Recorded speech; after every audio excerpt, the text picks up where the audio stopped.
Hearing none. All those in favor say yes. Yes. Yes. All those opposed say no. The yeses have it, motion carried. Item 7.19 is motion to approve police department purchase agreements for fiscal year 2024, 2025. Can we change that? Yes. So that we're consistent. For an amount not to exceed $158,500.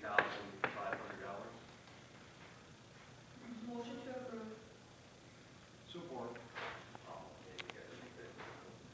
Motion by Councilwoman Daniel, supported by Councilwoman Brandon. We both said it at the same time. Fine, I'll go Councilwoman Daniel, supported by Councilman Johnson.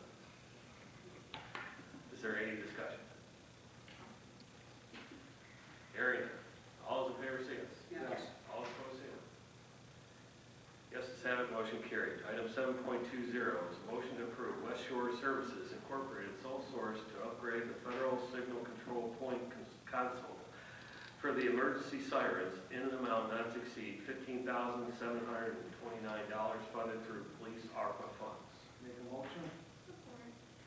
Motion by Councilman Johnson, supported by Councilwoman Daniels. Is there any discussion? Hearing none, all those in favor say yes. Yes. All opposed say no.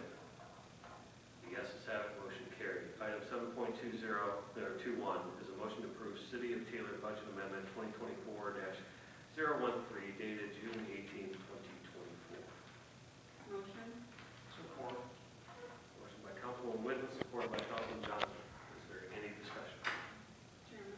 Councilwoman. Can we just get, I only have one question, I think, which was the state pension grant. I don't know what that is. I'm assuming it's under the state treasurer. Yes, Mr. Chairman, through chair to Councilman Witten's question. The Protecting Michigan Grant for pensions is a grant that was budgeted in the state budget for, I believe, the fiscal year 24 budget for them.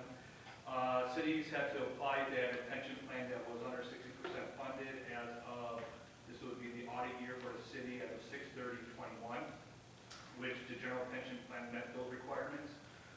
So the city was entitled to a grant which we received during this calendar year. The grant was approved by council, I believe, in June or July of 2023. And what this is that there was a number letter or guidance that came out from the state on how to account and budget for the grant, because the money did go directly to the pension grant. So the question was, do we need to account for it on city books? The answer was yes. So in accordance with our budget policies, we had a budget for those items. So that's what you see for the budget amendment for those items. We allocate it based on how we allocate our regular general pension contribution. So again, not just general fund, it's other funds that are affected by these budgets. So revenue comes in, expense goes out, there's a net zero effect on the fund's budget. Nice, Chairman. Chairman. Councilwoman. I see a couple compensated absences in here for a few departments. Am I looking at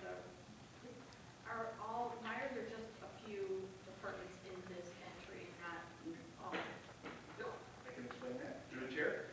So what this is what I call like the final end of year budget amendment that we do every year in June, kind of clean up the budget, because if we do fall, if our budget exceeds our actual, it is an issue with the state. So what this does, it kind of cleans up. If you recall, during the budget conversations, there was a change with the new budgeting act that states that the budget has to be approved, you can't be over on the activity level, which is department level, which is a more detailed version. So that's why we're cleaning up only a couple of departments. Some line item, like for example, some departments may have other line items that are under budget, which will cover any potential shortfalls. So that department is okay with it, the eyes of the budget. But some departments that don't have a lot of line items, like Mayor's Office Budget Finance, they have to be addressed, so they go over budget. To directly talk about compensated absences,